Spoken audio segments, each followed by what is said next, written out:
Freeze your thumbs for 10 seconds.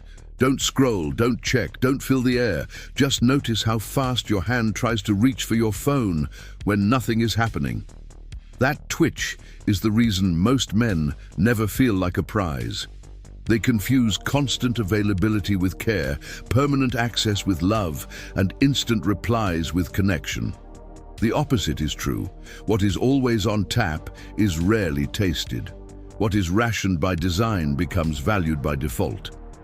Tonight, I am going to install in you an operating system that turns your time and attention into a scarce, honest, calming signal, the kind that women feel as rare before they can name why.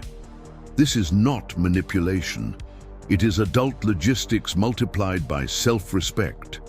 It's how you stop auditioning, start selecting, and let the principle of scarcity do the heavy lifting for your attractiveness. Not fake scarcity, disappearing to look important, but real scarcity, a life with edges, priorities that survive mood, and a presence that's generous when present and absent when absent. Let's define the thing cleanly so your body understands it, not just your mouth. Scarcity in this context is the consistent experience that your attention is precious because your life is coherent. It's not a trick you play on other people. It's a truth you build for yourself. You are hard to interrupt because you are doing something you chose on purpose. You are not instantly reachable because you are reachable responsibly. You do not respond to every ping because you are writing your own rhythm and inviting people into it. That rhythm is the shelter where real desire grows. Why? Because the nervous system trusts what has edges. Clouds are pretty. Mountains make plans around them. You are building mountain edges in your calendar, in your language, in your breath. Before technique, ethics. We are not weaponizing absence. We are making your presence reliable so your absence reads as earned, not manipulative. You do not punish with silence, you rest and work in silence. You do not ghost, you pre-frame. You do not use jealousy as a lever, you use clarity as a filter. The rule is simple. What you would be proud to read out loud later is what you do now. If scarcity requires a lie, it isn't scarcity. It's theater that will leak the first time the room warms. Begin where attraction begins, in your physiology.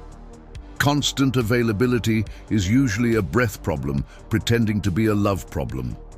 Fast breath makes fast hands, make fast texts, make fast regret. The scarce man lowers his exhale before he speaks and especially before he replies. Inhale for 4, hold 2, exhale for 6. Twice. Jaw loose, shoulders down, eyes on one thing. This drops your cadence, deepens your voice, and turns silence from a threat into a choice. Scarcity lives in how you hold air between sentences. Most men sell out their price, not in what they say, but in how fast they say it. Now the frame. In every interaction, someone adapts and someone authors. Boys adapt by default. They orbit and hope. Men author with warmth. They set pace, propose place, and give purpose. Authoring isn't control. It's generosity with a spine. It's what makes your availability feel curated, not chaotic. You author with specifics instead of vibes. Tuesday or Thursday at 7, quiet corner with plants. I prefer Thursday. You author endings, which is where most men reveal their need. I am closing while it's bright. My mornings matter. You author standards that protect connection. I don't do attack. If we reset, I'm in. These sentences turn your time into a corridor with doors that open when people knock well. Scarcity without specificity feels like aloofness. Scarcity with specificity feels like value. The difference between real scarcity and games will decide the next year of your life. Fake scarcity is disappearing to look important, delaying replies to provoke anxiety, posting photos to trigger jealousy, staying vague so you can keep options that are actually obligations. Real scarcity is a calendar with bones, a body with breath, a reputation for clarity, and a rhythm that continues whether or not anyone texts. Fake scarcity is panic wearing sunglasses. Real scarcity is peace with a spine.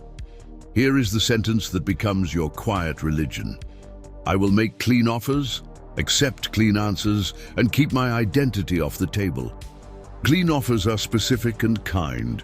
Clean answers are yes, no, or a counter with details. Identity off the table means you do not let a yes inflate you or a no shrink you.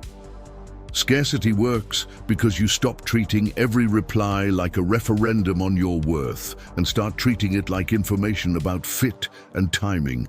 Fit and timing are logistics. Worth is not. Let's make this visible in your calendar because talk without time is fantasy. You block 3 kinds of time every week that make you a prize without trying. Deep work, training, and selection. Deep work is when you build the assets your life stands on. Skills, business, craft, the thing that makes your future bigger than your past. Training is how you keep your nervous system regulated and your body trustworthy. Lift, run, breathe, stretch, move. Selection is the hour where you invite, propose, and follow up like an adult. 2 windows, 1 preference, specifics only, no scroll. These 3 blocks are non-negotiable. Everything else orbits them. That simple re-architecture immediately raises your price because it lets you answer truthfully when someone asks for a slice of you. This week is full. I'll reach out Sunday to lock next. Then Sunday comes and you do. Dependability is the quietest charisma there is. Scarcity without dependability is just inconvenience. Texting is where most men kill their price. They drip attention like a leaky faucet to keep a balloon in the air. They confuse constant checking with connection and lose the very thing they were trying to buy. Your rule: text with purpose, not to sedate anxiety. A purpose has one of 3 shapes: reference, invitation, or logistics. Reference is 1 sentence that proves you were present last time. I'm still thinking about how quiet everything got when you paused before answering. Invitation is 2 options and 1 preference. Thursday at 7, I'll grab the corner. I prefer Thursday. Logistics is confirmation, still good for Thursday at 7. Anything else is often panic wearing a friendly mask. Panic lowers your price. Rhythm raises it. Silence is not the enemy, it is your instrument. When you make a clean offer, let air work for you. When she answers, hold 2 beats before you add a paragraph. When a moment warms in person, shorten your sentences, lower your breath, and let the room do some of the flirting. Scarcity isn't only measured in minutes, it's measured in syllables. Fewer, truer words make oxygen. Oxygen lets desire burn clean. Flooding kills it. Your standards are the architecture that keeps scarcity honest. Standards are not slogans you post. They are recurring choices that reorganize rooms. I plan my week. I need confirmations the day before. I don't do attack. I do repair. I end on a high. My mornings matter. 2 options, 1 preference. When someone regularly violates your standards, you don't debate. You step back. I'm going to pass. Schedules aren't aligning. No malice, no lecture. Standards that cost nothing in enforcement were never standards. They were wishes. Wishes are cheap. Scarcity is expensive. Generosity is how you keep scarcity from tasting like scarcity. When you are with her, be fully with her. Learn names. Tip well. Bring the hoodie on the riverside walk because it will get cold. Text home safe without turning it into a leash. Laugh easily. Praise precisely. What you never do is bargain warmth for attention. Warmth is your baseline because you respect yourself, not because you're hoping for a reward. Pair that warmth with edges, and you get the rare blend every adult body is searching for, safe and challenging at the same time. Let's go to scenes because theory doesn't change your spine. Repetition does.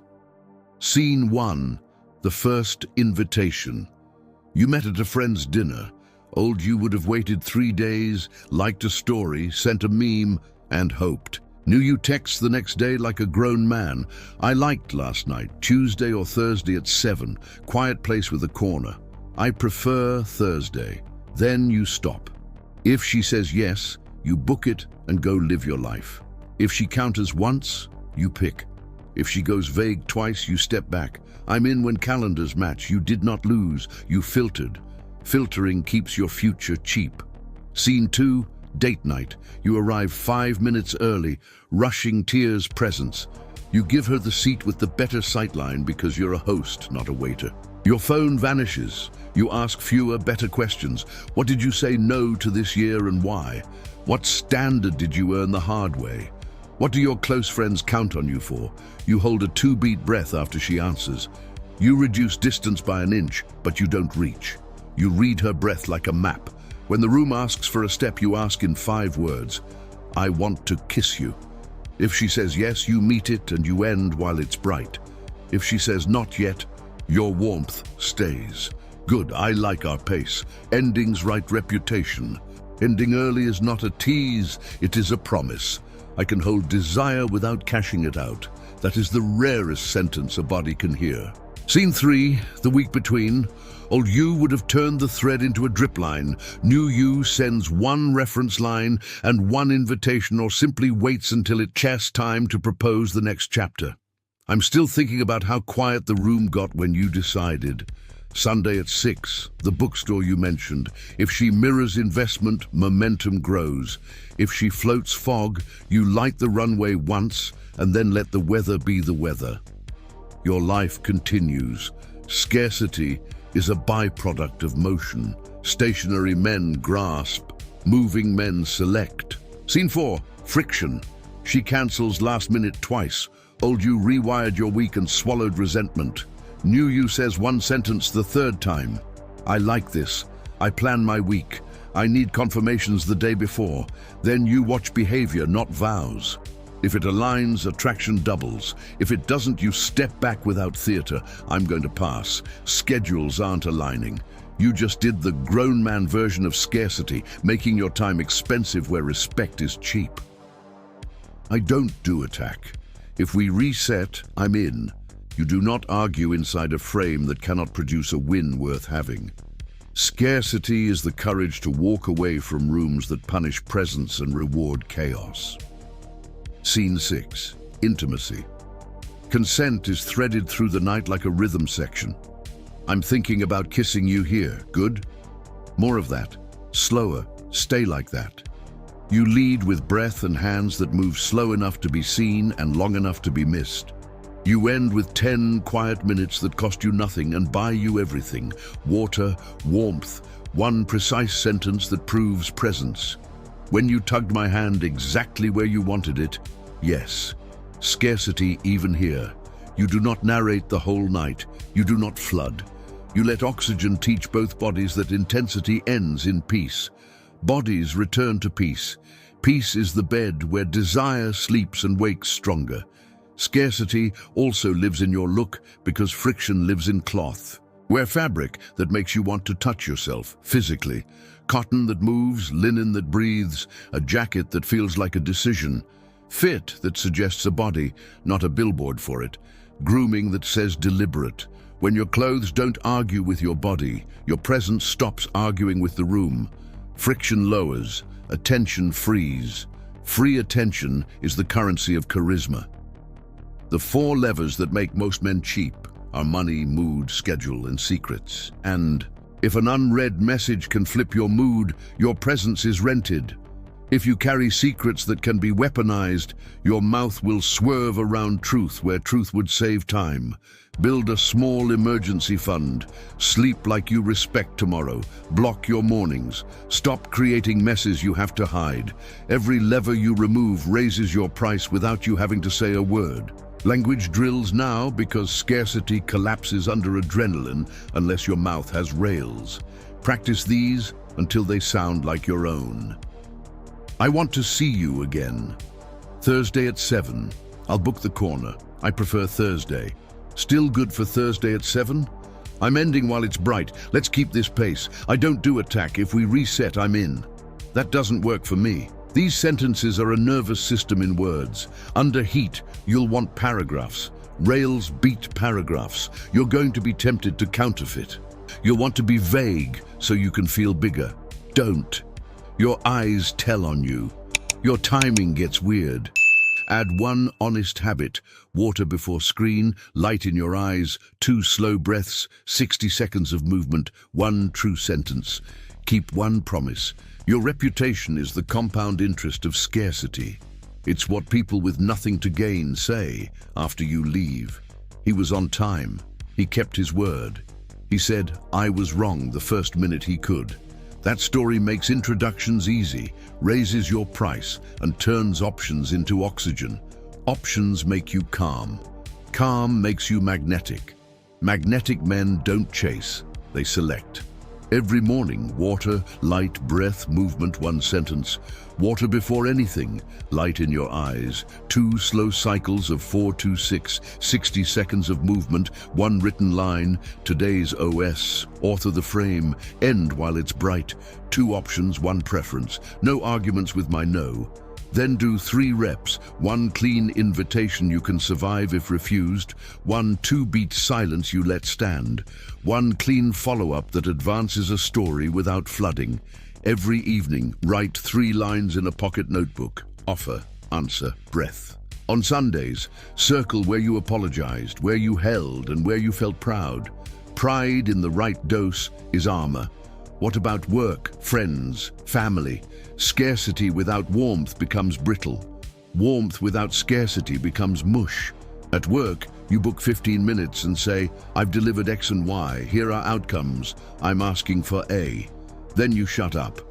If no, you ask for the plan. If the plan is fog, you architect it or you plan your exit. With friends, you speak boundaries once. When you cancel last minute, it cost me more than the plan. I need confirmations the day before. With family, you pre-frame. I'm off my phone in the morning. I'll call at 6. Then you do. You will disappoint people who were renting your availability at a discount. Let them be disappointed. They can adjust or drift. Both outcomes are mercy. You will fail. You will answer at midnight. You will over-explain a no. Repair fast. I rush that. I want to redo. I over-explained. The simple truth is, this doesn't work for me. I sent that because I was anxious. The real plan is Thursday at 7. Repairs done early are sexier than performances done perfectly because they prove leadership under heat. We should talk about jealousy and urgency because they are the counterfeiters that ruin good rooms. Jealousy is the urge to raise your price by lowering someone else's. Urgency is the urge to spend tomorrow's attention to feel safe tonight. Both are expensive. Instead, you place your price on the table.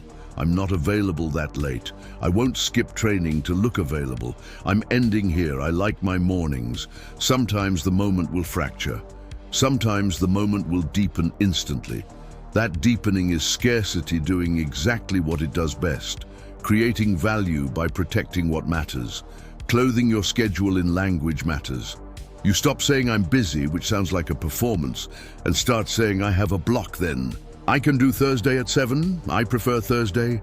This is not posturing, it's precision. Precision calms nervous systems. Calm is charisma. Charisma is what scarcity looks like when it puts on a shirt. You want to be reachable by people who matter without letting the world eat you, so you create tiers of access. Tier 1, loved ones and mission-critical calls, ring through. Tier 2, collaborators, respond in blocks, not bursts. Tier 3, everything else, batch it.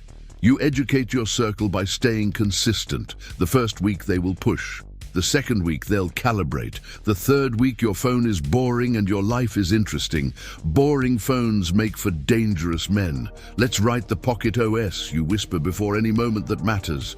See the person or room without fantasy. Slow your cadence until they can meet it.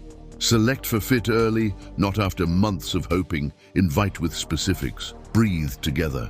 Read reality and stop arguing with it. Hold the edge just below fulfillment.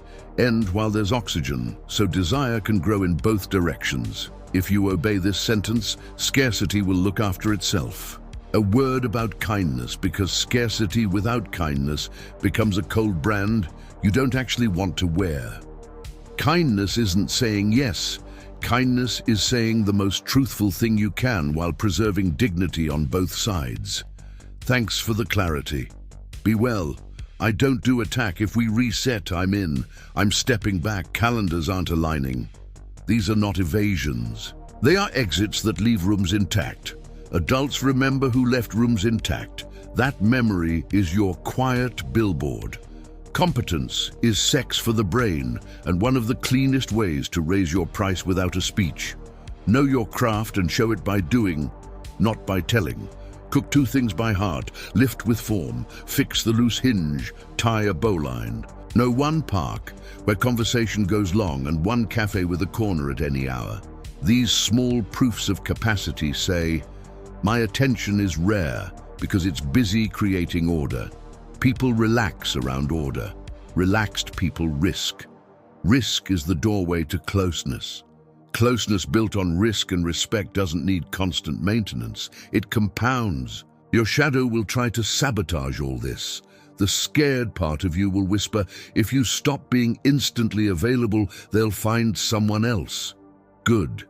Let them find someone cheap if that's the price they want to pay. You are not trying to win auctions where the currency is self-betrayal. You are building a market where the currency is coherence. Coherent men are magnetic because their yes is loud and their no is kind. Every day you obey your edges. Your price rises in rooms that matter and falls in rooms that don't. That is selection at work. Selection beats seduction over any meaningful timeline. You will meet an extraordinary woman, and the scarcity siren will tempt you to break your own rules to keep her. This is the final test. You will not flood attention at 1 a.m. You will not cancel training 3 times this week. You will not apologize for standards because her face changed. You will keep your mornings, protect your deep work, and invite cleanly. If she is a match for your future, this will not push her away. It will pull her closer. If she is not, your rules just saved you months of pretending. Either way, you win. Endings are where scarcity shines brightest. Most men overstay because they don't trust the night to remember them. You end while there's oxygen. I like this. Sunday at 6, the bookstore you mentioned. If the moment asks for a kiss, you ask in 5 clean words. I want to kiss you. If yes, present and brief. If no or not yet, your warmth remains. Good. I like our pace. You walk away proud. Pride in the right dose is armor. Armor lets you re-enter life without ruminating. Ruminating is the tax nervous systems pay when they refuse to end. Write your vow when nobody can hear you, then prove it with a calendar. I will not purchase access with self-betrayal. I will not rent my schedule to other people's urgency. I will not let lust negotiate away my standards. I will author frames with specifics and kindness. I will align incentives with behavior, not speeches. I will remove levers cheap enough to move me. I will choose games that reward my best traits and refuse the ones that punish them. I will make my attention expensive and my presence generous. I will let silence x-ray what words cannot. I will ask cleanly and accept clean answers. I will compound a reputation that makes my no kind and my yes loud. I will be the same man alone that I am in front of her. Tomorrow morning, water, light, breath, movement, 1 sentence. Then send 1 invitation with 2 options and 1 preference. Hold 2 beats after her answer. If it's yes, move. If it's no, bless and go. If it's vague, counter once and step back. Clean the square meter of your desk. Lay out the clothes that feel like decisions. Put 2 selection blocks on your calendar for the next 10 days. Choose 1 friend, 1 client, and 1 family member to whom you will speak 1 clean boundary this week. Sleep like you respect tomorrow. That is how scarcity becomes your default.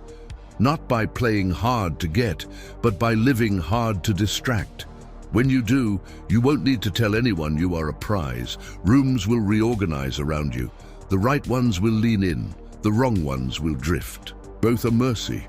And you, quieter now, heavier, precise, will finally carry a signal the world can measure without you saying a word. Available by choice, not by habit. That is the principle of scarcity. That is what makes you a prize.